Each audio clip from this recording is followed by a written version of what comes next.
ये 100 शब्द प्रति मिनट की गति से डिक्टेशन है। अगर आपने अभी तक मेरे चैनल को सब्सक्राइब नहीं किया है तो सब्सक्राइब जरूर कर लें और बेल आइकन को दबाना बिल्कुल भी ना भूलें। तो चलिए फ्रेंड्स, देर ना करें, शुरू करते हैं। Ready, start. आइए आज हम अपने विचारों को उस दिन तक ले जाएं जब हमने गणराज्य की घोषणा की थी। अपनी विकास की योजनाओं के संबंध में हमने वास्तव में काफ़ी प्रगति की है, परंतु क्या हम भारत के सब नागरिकों को दरिद्रता, अभाव तथा कष्ट से मुक्त करा पाए हैं?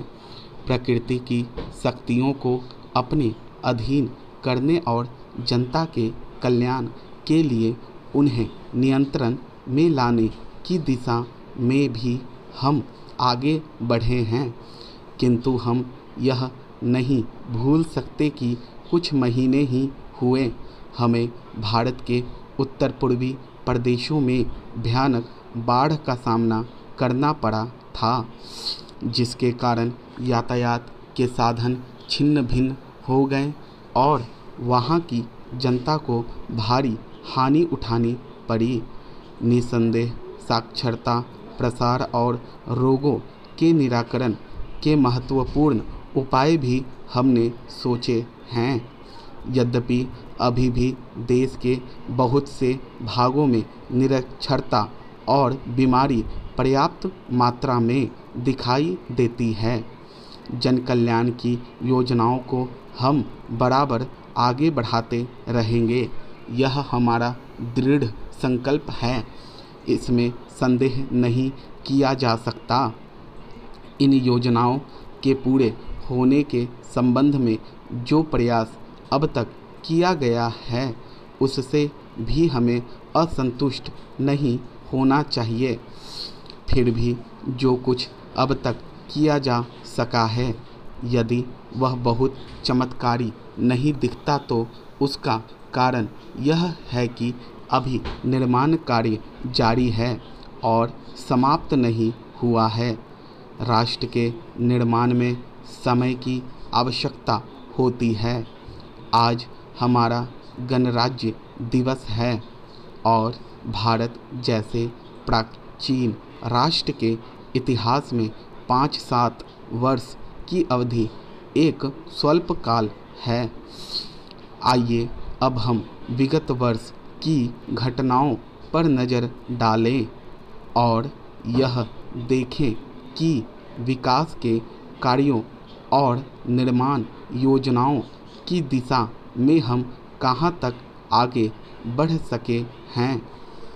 यदि मुझसे यह कहा जाए कि बीते वर्ष की घटनाओं का वर्णन मैं एक वाक्य में करूं, तो मैं कहना चाहूँगा कि संविधान में दिए गए निर्देशों के अनुसार हमने समस्त राष्ट्र के साधनों को ऐसे ढंग से जुटाना आरंभ कर दिया है जिससे यह स्पष्ट हो जाता है कि भारत में कल्याणकारी राज्य की स्थापना का श्री गणेश हो चुका है। पिछले वर्षों हमने जो संकल्प और दावे किए थे अब वे मूर्तमान होने लगे हैं, इसलिए अब यह समझना कठिन नहीं है कि राष्ट्र किधर जा रहा है और आगामी 10 या 15 वर्षों में हम किस स्थिति में होंगे। महान नदी घाटी योजनाओं पर कार्य बराबर जारी है। इनमें से एक योजना भाखड़ा नंगल योजना से बहुमूल्य पानी और बिजली पंजाब, पेप्सू तथा राजस्थान के भागों को मिलने भी लग गई है। दामोदर घाटी योजना से कुछ समय हुआ बिजली प्राप्त होने लगी थी और हीराकुंड, चंबल तथा दूसरी महान योजनाओं की भांति यह योजना भी यथेष्ट रूप से आगे बढ़ रही है। भाखड़ा नंगल योजना का प्रथम चरण समाप्त होने से अब यह स्पष्ट है कि इन महान योजनाओं के द्वारा देश में कितने महत्वपूर्ण परिवर्तन हो जाएंगे। महोदय, कोसी नदी, जिसे शोक और दुख का सूचक माना जाता है, इस वर्ष फिर अपने प्रकोप से महान हानि का कारण बनी। अब इस नदी पर काबू पाने और इसकी उपद्रवी लीला समाप्त करने के लिए भी योजना तैयार हो गई है। इस योजना की रूपरेखा तैयार हो चुकी है और निर्माण का काम हाथ में लिया जा चुका है। आशा है इस योजना के निर्माण से बड़े पैमाने पर जनसाधारण को सेवाएं उपलब्ध होंगी। जब यह नया परीक्षण सफल होगा तो महान योजनाओं के निर्माण में और भारत की महान जनशक्ति के उपयोग के संबंध में हमारी जानकारी और अनुभव में महत्वपूर्ण वृद्धि होगी। औद्योगिकरण के क्षेत्र में उन्नति, उत्पादन में और अधिक वृद्धि और भारत की प्रति व्यक्ति आय में वृद्धि विचाराधीन वर्ष की कुछ महत्वपूर्ण बातें हैं। औद्योगिकरण के साथ ही रोजगार के क्षेत्र को विस्तृत करने के प्रयत्न भी बराबर जारी हैं।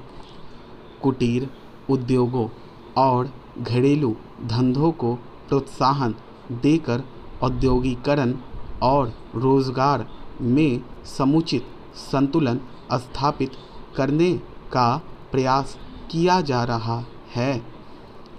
यह बात सभी स्वीकार करते हैं कि यदि भारत के जनसाधारण को उदासीनता और हार मानने की भावना से मुक्त करना है तो बढ़ती हुई बेरोजगारी को दूर करने का उपाय करना होगा। इस दिशा में घरेलू उद्योग धंधे बहुत से लोगों को आंशिक या पूर्ण उपयोगी काम देकर इस समस्या का बहुत कुछ समाधान कर सकते हैं। इसलिए पंचवर्षीय योजनाओं में पुराने घरेलू उद्योगों को पुनर्जीवित करने और चालू कुटीर उद्योगों को प्रोत्साहन देने की व्यवस्था की जा रही है। विदेशी मामलों के क्षेत्र में हमारी सफलता और भी अधिक है। हमारी नीति, जिसे मैं सक्रिय और स्वदेशी तटस्थता की नीति कहना चाहूँगा, वास्तविक व्यवहार में किसी भी देश अथवा यहाँ के लोगों को अपना शत्रु न समझने की नीति है। इस नीति के फलस्वरूप हमें विश्व शांति के पक्ष की कुछ सेवा करने का अवसर मिला है। हम प्रसन्न और आभारी हैं कि संसार के राष्ट्रों में भारत का स्थान इतना ऊंचा है। इंडोचीन निरीक्षण और नियंत्रण अंतर्राष्ट्रीय आयोग की अध्यक्षता हमने स्वेच्छा से स्वीकार की है और हमारे नागरिक यथासाध्य उस देश में शांतिपूर्ण निर्वाचन संबंधी समस्याओं का सामना कर रहे हैं। हम सभी राष्ट्रीय अथवा अंतर्राष्ट्रीय समस्याओं का निपटारा शांतिपूर्ण ढंग से चाहते हैं। मुझे बहुत प्रसन्नता है कि भारत में फ्रांसीसी बस्तियों की समस्या शांति और सद्भावना के वातावरण में सुलझ सकी है। शांतिपूर्ण प्रणाली की सफलता का वह एक महत्वपूर्ण उदाहरण है। दुर्भाग्य से भारत में पुर्तगाली बस्तियों की ऐसी ही समस्या को सुलझाने की दिशा में प्रगति नहीं की जा सकी। मैं आशा करता हूँ कि पुर्तगाल इन बस्तियों में रहने वाले लोगों के स्वाधीनता के अधिकार को स्वीकार करेगा और फ्रांस और ब्रिटेन की सरकारों का अनुसरण करेगा। जैसे ही यह वर्ष समाप्त हो रहा है, हम अपने सबसे निकट के पड़ोसी पाकिस्तान के साथ अपने संबंधों में अपने सुखद परिवर्तन देखते हैं। पाकिस्तान के लिए हमारे हृदय में सदैव से पूर्ण सद्भावना और शुभकामनाएं हैं। स्टॉप। दोस्तों, ये 100 शब्द प्रति मिनट की गति से डिक्टेशन है, आप इसकी प्रैक्टिस करें। आपको ये वीडियो अच्छा लगे तो लाइक ज़रूर करें, कमेंट करना बिल्कुल भी ना भूलें। आपने अभी तक मेरे चैनल को सब्सक्राइब नहीं किया तो सब्सक्राइब जरूर कर लें। तो चलिए फ्रेंड्स, मिलते हैं नेक्स्ट वीडियो में, तब तक के लिए बाय बाय।